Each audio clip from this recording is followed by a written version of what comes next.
Hello, and welcome to the Todd and Taylor Show. I am Todd A. I'm Taylor Trask. Welcome, Taylor. We have been talking a lot today, so I will remind you what we were going to talk about, even though you know, but this is for the benefit of our listeners. Last week we did a requested show, which was a huge recap and preview of what we were calling every movie that is coming out in 2017. And this week, after we recorded the American Gods cast, I asked you if we could do a 10-minute mini episode because we left out a couple of really important movies. And we also both went to see different movies this weekend, and I thought we could talk about those. Absolutely, yeah. Yeah. So the first movie we left out was Atomic Blonde.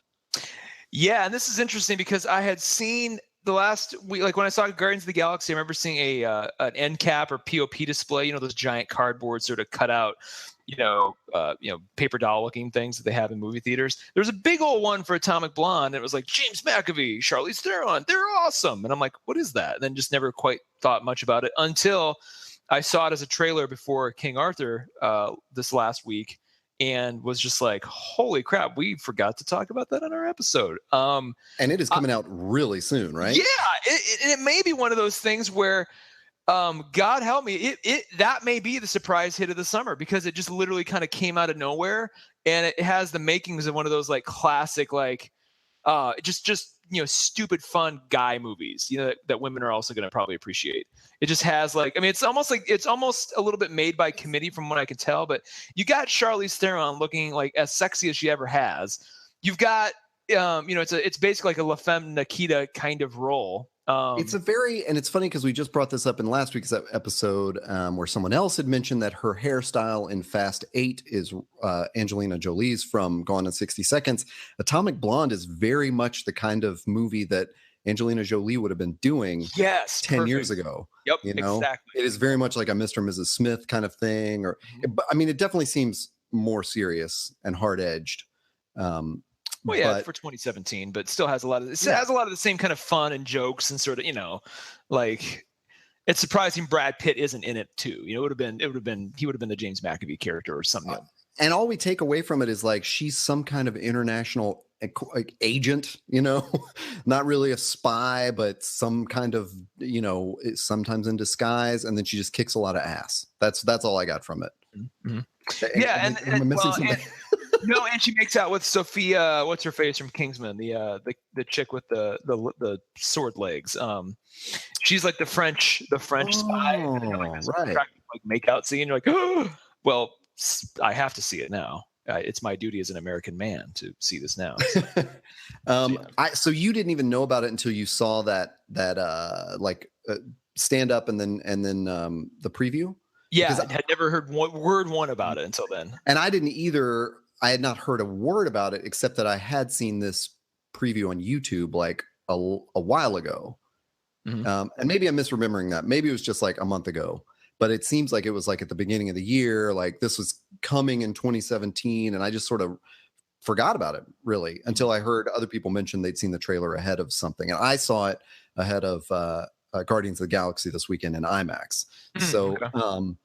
So that is actually coming out in July. The second movie that we missed, which I'm hoping maybe you know a little bit more about than I do, I just have seen trailers and it looks super interesting, is The Beguiled, directed by Sofia Coppola. I have heard nothing about this movie. Oh, whoa. Okay. So the trailer is super creepy. And it stars Colin Farrell, Nicole Kidman, Kirsten Dunst, Elle Fanning. Whoa, what? And there are also like 4 other young women in it. And the trailer sets it up. It's this like antebellum, well, not antebellum. It is during the Civil War mansion in the South. Yeah.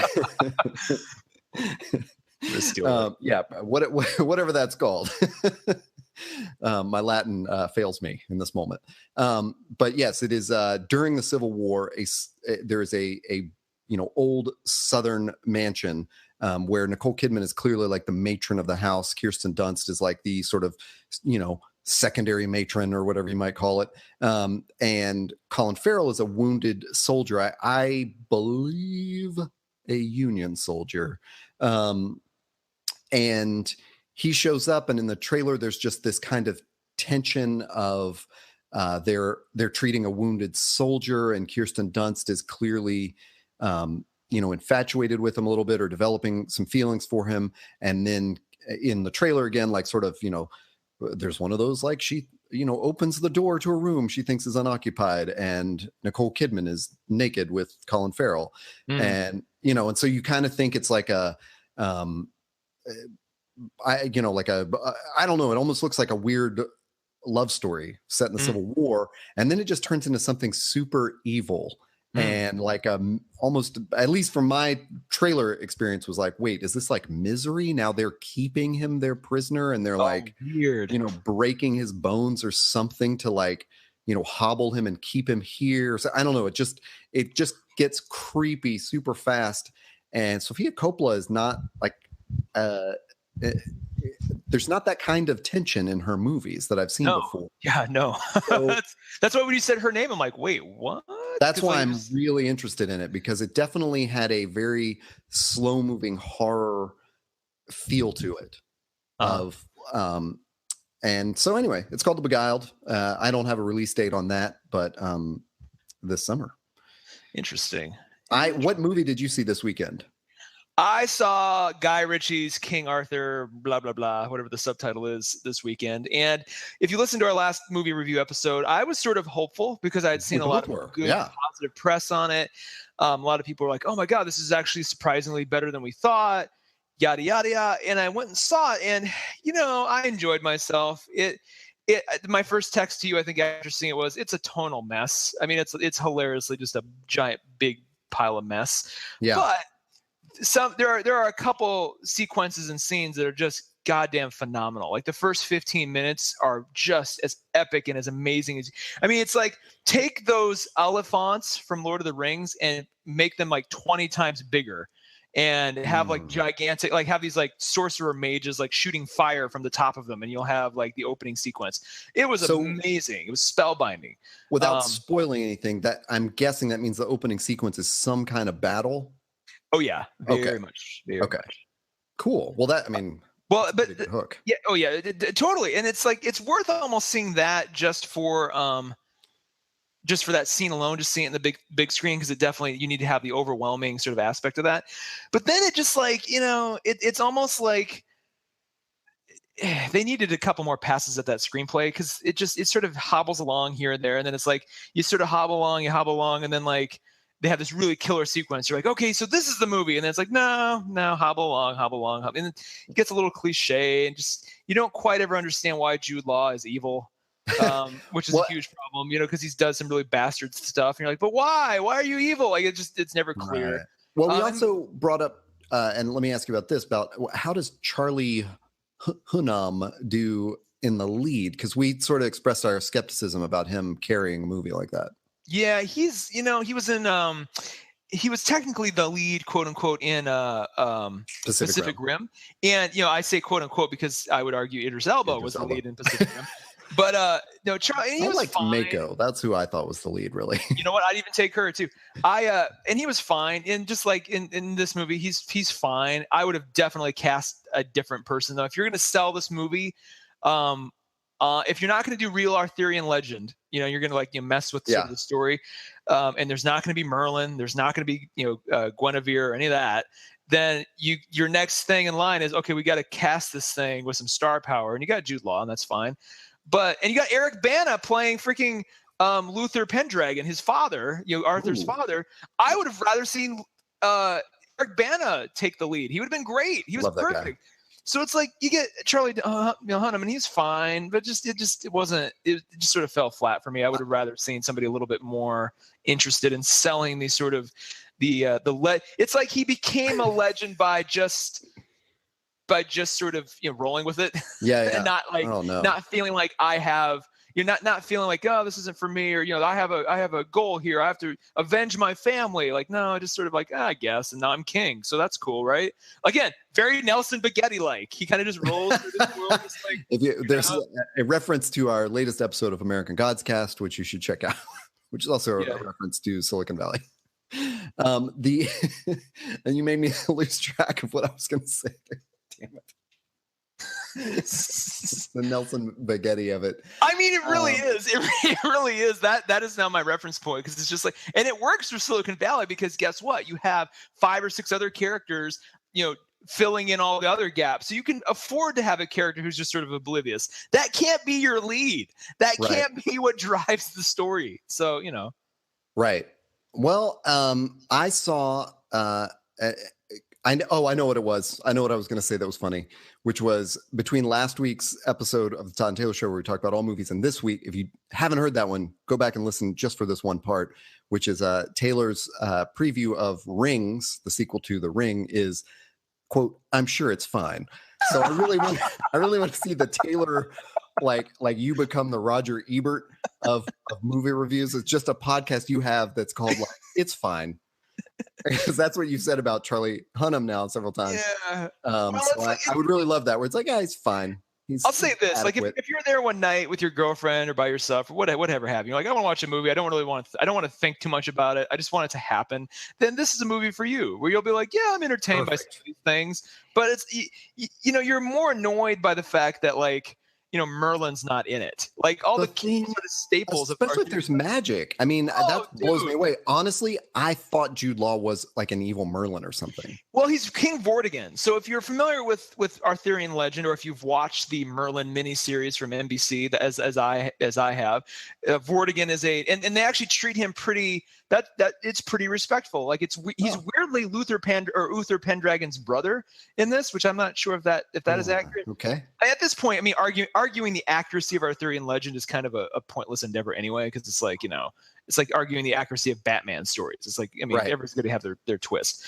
But just the fact that, there was a lot of like it wasn't like subtle magic. Like, there was like warlocks and shit on top of giant elephants shooting fire from pyramids and stuff. Like, it was very Dungeons and Dragons. Really into that. Yeah, and it's like, so you've got that there. You've got sacrifices and stuff, and the way they sort of get around it is there's this woman who I am convinced, by the way, is the younger cloned version of Isabella Rossellini. Like, somewhere Isabella Rossellini like put her DNA into something, and now that has manifested and it's out there in the world, because it looks eerily like her, sounds exactly like her. It was very strange, but they cast her as kind of like this little mage girl that like helps Arthur out. And they don't I don't think they ever give her a name other than just the mage. And I was in the back of my mind going, how awesome would it be if she turns out to be Guinevere? And like, that's like, because I'm like, that would be a really cool twist on that. And then her whole reason for being was like, well, Merlin sent you, right? Where is he? She's like, he is busy. He cannot help us now. It must fall to me. So it's like they acknowledge him, but he didn't bother to show up, even though like Jude Law had become like the greatest threat to the realm. So it's just like, okay, I guess, but it would have been cooler to see Merlin and to have you be Guinevere, but all right. That actor was also one of the mermaids in Pirates of the Pirates of the Caribbean on Stranger Tides. That's right. I knew she looked familiar, but let me try to pronounce her name, because it's awesome. It is. Her name is Astrid Burgess Frisbee. I mean, that's as good as I could do. I mean, that could have been her character name, Frisbee, for all I know. maybe. Yeah. I actually had to go up to IMDb after the movie. Dumb age. Yeah. I had to, right before the credits, I had to pull up IMDb and go, is she really Guinevere? Because they were talking about making this like a 6-movie franchise, which I don't know how. This guy. Sorry, and it's not doing well, unfortunately. Like, it is very, very underperformed. And fantastically expensive. It was $175 million budget, and it made $14 million on the opening night. This thing tanked. It like legendarily, like, this was bigger than a Ghost in the Shell kind of flop. This was a huge flop. It's Warner Brothers too, so man, they're not. This is not. Their tentpoles are not going well for them. They need to change. I am gonna guess we're gonna see a Sherlock Holmes 3 pretty damn quick to redeem Guy Ritchie's. Interesting. Was that on the books, like with RDJ or? They were talking about it. I mean, it was always going to happen once they got a screenplay right and RDJ was sort of done with his Avengers stuff. Yeah. But now I'm thinking Warner Brothers, who I think it's Warner has the rights to that too, I believe. They're going to be. I think they're going to be going back like, hey, we need to. You owe us this, guy. Come on. I had one good segue, but then we talked too much for me to make it really stick. But you had said, if you want a movie that you don't have to think about, that's a good one. I saw one of those movies on Friday night. I saw the Fate of the Furious. Yeah. Wait, hate. I can't say it with the 8 in it, but Fast and Furious 8. I wouldn't say I'm like obsessed with it, but if you listen to our last episode, you'll know that I have now caught up with 5 through 8. And so this weekend, I definitely made a point to go see Fast 8 and see, what the hell it is about. And I have no idea. Like, it's just like the other 3 that I've seen. It is hilarious and senseless. And I honestly, the last, I can't even remember which one is which, but I know there have been other of the 4 that I've seen where I've thought, I'm just not really feeling it. And then the last action piece really blows me away. And then anytime they talk about family or whatever, it's like total nonsense. Like it's so stupid. And like, it's just like, I don't know. I just picture them going like, the audience is going to love this. And I'm thinking, how stupid do you think your audience is? Like, we just watched a submarine chase a bunch of cars on an ice shelf, I don't really care about the family aspects after that. Like, obviously I'm not in it for like the brotherhood. I'm in it for the stupid chases. I did love that somebody pointed out on Twitter that those nuclear submarines have a top speed of like 35 miles an hour. There's no way they can catch up with like whatever that guy is, the Maserati or whatever they're racing. Wait, just out of curiosity, if this is not a short answer, don't bother. But like, how did they get cars on a big block of ice? Like, how did they get a Maserati like on a big ice sheet? Oh, that is a great question. And the answer is nobody knows. It is one of the worst jump cuts in the movie where they tell the plan. They're like, well, this is where she's going for that sub. We got to get there and stop her. She'll never suspect whatever. And then literally the next scene is all those fancy ass cars just sitting on that ice shelf. And you're like, what the fuck? Like, that reminds me of that scene in Tomb Raider where all of a sudden she's just riding her Harley on the Great Wall of China for no reason. You're like, okay. Like, at least it's just like it's not clear at all. Or something, right? I don't know. Is that a cut in the middle of it? Like, it's like it's something. Yeah, it's like she's like hanging out with her posse, or she's talking to like her new partner or something. She's like, Daniel "Oh, Craig. I can do this," and like all of a sudden, just cuts to her racing her motorcycle on the Great Wall. No explanation as to why. It's just like you could have airlifted her in anywhere, and you drop her on the Great Wall so she can ride on it. Like that's not even how that works. Like what? Yeah, it is very much like that. It's weird that it's annoying that I have like a reality check moment on a Fast and Furious movie, but generally any excuse to do something ridiculous with a car. Like, I mean, in Fast 7, they fucking parachute in their cars, which makes no sense at all, onto a road. I think that's in Fast 7. And you're supposed to believe, number one, that the car would land on its wheels, which is hilarious to begin with a driver inside. Wow. And that somehow this parachute that they seemingly have no control over, like they've dropped them so precisely that they're going to land on this mountain road, like, generally speaking, they do ridiculous shit in these cars. I mean, obviously that's all they do. Why not do some ridiculous shit to get them on to Antarctica or wherever they are? Yeah. I don't understand why that happened in that way. I can only assume they filmed something and they were like, well, we might as well not even start that part. That whole scene was 10 minutes. Why don't we just cut the whole thing out? But I mean, my appreciation of these movies, as I mentioned on our last podcast, is, I appreciate them now from the podcast, How Did This Get Made? Mm-hmm. And this was not maybe my favorite of them. I think 5 and 6 are both really good. Mm-hmm. On a scale of Fast and Furious 5 through 8, they are on a scale of and it's okay. Yeah, exactly. It's fine. I mean, they're all superb, because once you take out your thinking brain, they're great. Charlize Theron is awesome in this movie as the villain, and Tormund Giants Bane is in it, and they should have given him more Giants Bane stuff to do. Whoa! He's such a good bad guy. Is he bearded and everything? Oh, yeah. Oh, nice. I wish they'd even had him in like the skins and fur coat kind of thing, because when they go to the ice place, that would have been so funny if he like gets in the car with Vin Diesel and he's covered in like, like giant yak fur or something. And oh shit! Now, okay, based on that, I mean, I was always going to see it eventually, but now based on that alone, I might see it in the theaters while it's still there. Yeah, this one, it's awesome.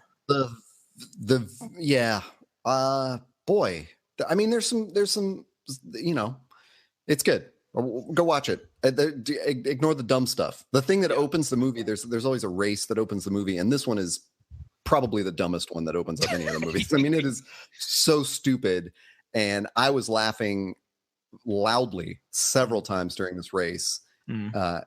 It's really, like, I just can't. I don't think I can oversell it. It is like phenomenally stupid. I don't even want to tell, like, I'm so tempted to say, like, oh, you won't even believe he drives blank, but I'm not even gonna say that. Like, it's so dumb. Just go experience like that dumb race that opens up this 8th movie in this dumb franchise. So and then on Saturday I went and saw Guardians of the Galaxy 2 in IMAX 3D so I can make sure I got the full huge experience, and holy shit did I enjoy it all over again. I watched it last week in just normal 3D, then watched the first movie this week to kind of remind myself of that, and I have just got to tell you, like, this one is tighter, better written, and more enjoyable to me than the first. Interesting. I don't know why that is like a controversial opinion, but I've heard many people say, well, I've heard a lot of people say, like, I didn't enjoy it as much as the first, but this one, I think we covered. I mean, I sort of touched on that the last time. I think you're never going to repeat the freshness and just sort of feeling of new and shiny. Yeah. As you will with anything. So I think, in place of that, you just got to salute the story and the attention to character and detail and all that kind of stuff. No, you're right. And I did feel there was like actually a moment at the end of this one where I felt this very personal bias to these things, which is I think I'm generally predisposed to dislike the team of rivals who like have beef.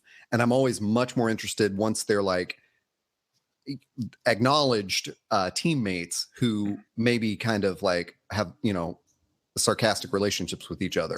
And so this one for me was so much more interesting. Which is like, so there's a funny thing to compare it to Fast and Furious, where there's always like some new team member that they bring in who has like beef with somebody else. And in Fast 8, they bring in Jason Statham, who they have previously caught and put behind bars, and also his brother.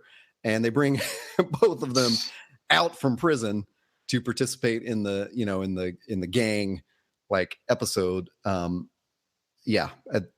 I could probably talk about Fast and Furious all night. I'll stop doing that. Before IMAX.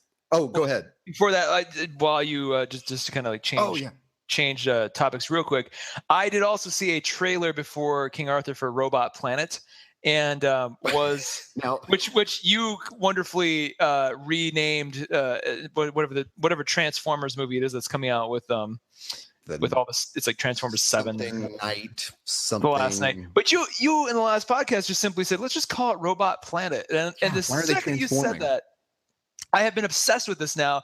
And I actually, when I saw the trailer start and I heard Anthony Hopkins' voice, I'm like, okay, Robot Planet, just like in my mind. And it took me maybe 20 seconds to sort of like convince myself that's what this was. And as soon as that locked into my head, I'm like, oh my God, I want to see this movie now. Like, actually, I want to see this movie called Robot Planet. And this is what it is. I bet that the trailer I saw a different Transformers trailer ahead of Guardians this weekend than I'd previously seen. I bet it was the same one you saw. I bet this is like the new one they rolled out, where we actually see Anthony Hopkins walking around in one moment. Yeah. Yep. And we see the goddess that created Optimus Prime. Okay. This one, more than anything, was like, I didn't even have to like think too hard. I was like, yeah, it's Robot Planet. And I would watch that movie immediately. Yeah. Yeah. It has nothing to do with Transformers. Like, it's just call it Robot Planet and send us on our way. I think it's interesting they wouldn't go for that, because I think it would be, more people would go see it. If they would just tell me that they're not going to transform, I would go see it. Well, you made a great point. You're like, what's the point? What are they transforming for now? Like, what? They're not trying to disguise themselves anymore. Like, are all humans suspicious now? Like, now that they know every human approaching like their car is like, wait a second. Yeah. Yeah, and I'm led to believe that it seems like by this point the robots have basically won, and so humanity's almost like the oppressed species. So it's like, well, what's the point? What are you? Well, the other thing is there's a movie to be made here, which is like I've mentioned before. One of my favorite movies, not even kidding, is this movie called Reign of Fire with Matthew McConaughey and Christian Bale, where these dragons have scorched the earth, and it's this crazy post-apocalyptic dragon story, and it's not a fantasy movie. Like Matthew McConaughey is a Marine. Yep. And they could easily do that same tone with the Transformers. Like they've clearly built the software programs that animate these things. Yeah. You could shoot 5 more Transformers movies if you just didn't call them Transformers and just had it like this post-apocalyptic thing with these giant robots on a planet where humanity is like, the earth has been scorched because one bad group of like robots have, burned up all the resources that the humans need to survive. That would totally work. That same tone.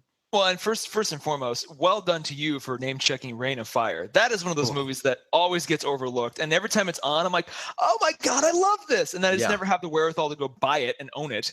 But that's a movie that came out, late 90s, early 2000s? I actually think it's probably like 2005 or 6. I think it's actually after the first Batman. Oh, wow. Well, anyway. It might be 7 or 8. Ooh, it's one of those movies that could have easily come out today and it wouldn't have had to change anything. It was almost too ahead of its time, I feel like. But yeah, it's like, at some point, the very first Transformers movie was fun. It was interesting.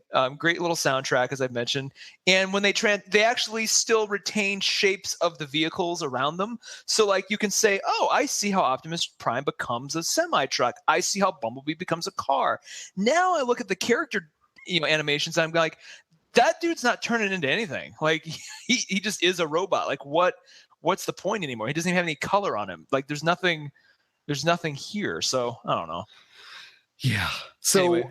I saw that before the IMAX movie. I also saw a crazy preview that had no people in it, just a voice, and then the logo of the Marvel's Inhumans. They are going to premiere that in IMAX. What? It's going to be awesome. Holy crap. Yeah. And then I saw a different Dunkirk trailer than one I'd seen before. This one had a ton of Cillian Murphy in it. And kind of combined the first 2 that I'd seen. Like it had the ticking clock, which I think I called a heartbeat in our last episode. And, but it was really cool. And it got me into it. It's being shown in special 70mm screenings too. So that was actually the first Dunkirk trailer I had ever seen. So I was kind of both excited, but with Cillian Murphy in it? No, that was just the first trailer period I had ever seen about Dunkirk. I'd never seen one before. I'd only heard you describe it. And so I'd never seen, I'm like, what does this thing even look like? Like I had never even seen any footage. So first one was so terrifying because it's just that loud ticking clock, and it cuts between the scene of these 2 soldiers running out on it's not really a bridge, but it's like the whatever it is, the thing where all the soldiers are sitting. You watch them all duck in this trailer, because the planes are approaching, and so these it's very, very tense. 2 soldiers with a wounded soldier running down that to get him on the last ship, to get the wounded out before they get bombed. And that first trailer was just terrifying. So this one was it was scary too, but it had some more humanity in it, and it really got me into it. I'm just fascinated that Christopher Nolan wanted to tell this story, which must be a huge story in English history, and we as Americans just don't know it. And so I'm really hoping that it's kind of like the level of like Saving Private Ryan or Band of Brothers, where it's like this pays the respect to the English history and gives us like a pretty good look at it. And then I saw a new Spider-Man trailer, and I think on last week's episode I was a little ho-hum about Spider-Man. Maybe not. I mean, it just wasn't as exciting as Ragnarok for sure. Yeah. And this one had much more of the story in it, and much more of like Peter and Spider-Man like doing good old Spider-Man stuff. And I kind of felt myself like, oh wow, I can't wait. That's July, Nice. Yeah. So, it is July. That's the hard part to wrap my head around, because I'm so used to Spider-Man being the opening May weekend movie. Yeah. So it's like, oh, weird. This is going to be a later in summer thing now. What bums me out is that Ragnarok's not till November. Like, yeah. Oh man. Which, by the way, on your recommendation, I went back that very night after we recorded that and watched What We Do in the Shadows or Things We Do in the Shadows? The Taika Waititi, is that it? Yes. Yes, the Taika Waititi movie, which is basically a Flight of the Conchords episode minus Brett. I mean, for all intents and purposes, there were, and I told you this too, there were moments in that movie I violently laughed. Yes. It was just so, but there's other parts that were a little slow. I really think it could have been a killer web series and not a movie, but I'm glad it exists nonetheless. I totally agree with you. I had the same experience where things would happen where I would like choke with laughter. I was laughing so hard. And then there were just like some kind of boring pieces where it was like the joke didn't land, but because of the style of the movie, it kept going a little bit longer. Yep. And I could kind of tell, because I did see it in the theater, so I could kind of tell that like other people were laughing at things I wasn't laughing at, and I was laughing at things that other people weren't laughing at. So I get that it's in that very it's just funny because they're vampires and werewolves, but they're all playing the straight man in a comedy.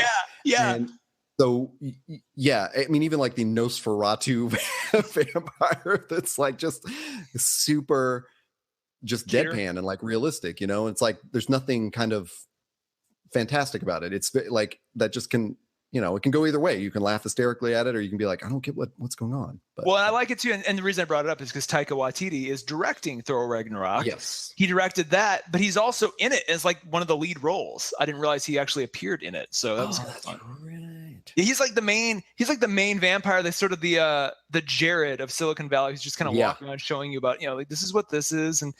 But yeah, once Murray shows up as the leader of the wolf pack, I'm just like, oh God. I'm hooked. Murray, the manager of the Flight of the Conchords. Yeah. We're werewolves, not swearwolves. Well, like when they're trying to like not get triggered, they're just like, remember your breathing, boys. Remember your breathing. It was just like, it really is. If you love Flight of the Conchords, God damn it, go watch this movie, because it has a lot of the same sort of dry humor. Like for me, I'll just say this.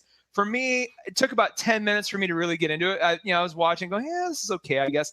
But the moment they're having the argument in the kitchen about divvying up the chores, because all the vampires live in this house, and two of them get in this like argument with each other, and immediately, and you mentioned this the last time when you first mentioned this movie to me, you mentioned this scene.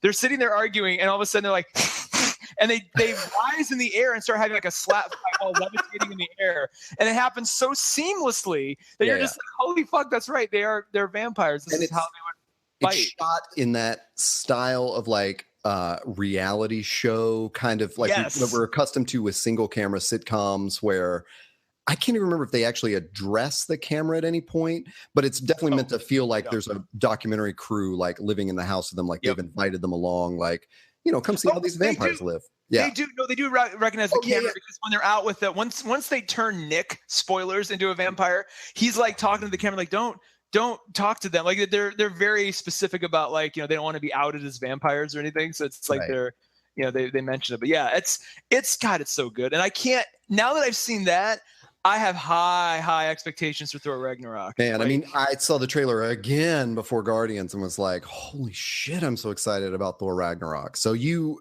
asked me on our last episode, like, what I was most looking forward to. That is it.